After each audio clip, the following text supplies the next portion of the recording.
বরিশালের কর্ণকাঠিতে জমি সংক্রান্ত সালিশ বৈঠক শেষে হামলায় আহত রাবেয়া বেগম মারা গেছেন।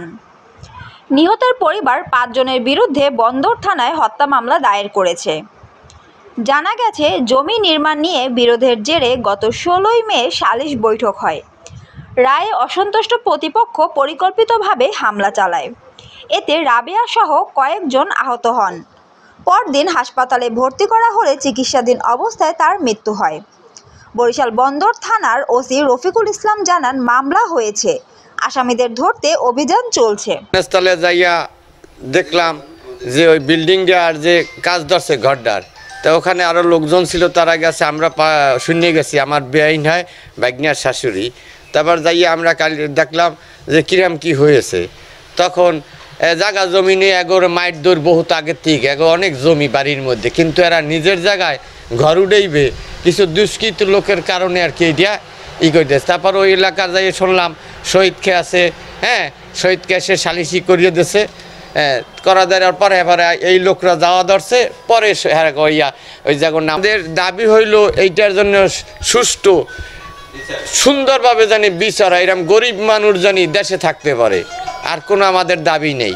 কেননা যেটা সঠিক সেইটা আমরা দেশবাসীর কাছে আবেদন, গরিব মানুষ এর পক্ষে কোনো লোক নাই, অতএব জানি ন্যায় বিচারটা পাইতে পারে, এইটাই আমি দেশবাসীর কাছে আবেদন করি। হেরা সিদ্ধান্তই নিয়েছে জানি ঘরটা না উঠেতে ওর মারি হেলাম, এই জন্য কি রাতে হামলা করা হয় এই জন্য। সময় হলো যে ওই একটা বিল্ডিং উঠাইতে আসে তার নিজের বিটায়, ওই বিটায় কলম কাটার সময় তার নিজের বিটাই, অন্য কোনো বিটায় নাই, তারা ওই আইয়ে বাধা দেয়। বাধা দেওয়ার পরে ওই এলাকার ২-৩ জন, আমাকে বাড়ির ২-৩ জন গণ্যমান্য ব্যক্তি, একটা পাশের বাড়ি খাইগো বাড়ি শহীদ খেয়াল ছিল, সুমন ছিল, আর তার নাম ছিল সালাম আলাদার, এরা ৩ জন, আর ওই পক্ষ আমরা ছিলাম পর ওই যে পিলারটা ওই যে সমস্যা, তারা কইছে ওই পিলারটা উঠাইয়া এই পাশে দাও, সমস্যা আমাকে জমি, তারপর এখন সালিশি মানছি। তারপর আমরা এখন ডিসিশন নিয়ে আমরা এই পড়ছি সালিশি এইভাবে হয়েছে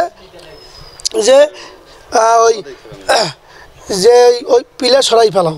আমরা তাদের সালিশি মান নিয়ে আমরা বাসার দিকে রওনা দিছি। বাসার দিকে রওনা দেওয়ার পথে পিছন দিয়ে আমার উপরে আক্রমণ করছে। করার পর আমরা প্রাথমিকভাবে চিকিৎসা করার পর সকালবেলা আইসে আমরা শেরেবাংলা মেডিকেল হাসপাতাল ভর্তি করার পর আমার নানিকে আমি চিকিৎসা করাই, পরীক্ষা দিয়েছে।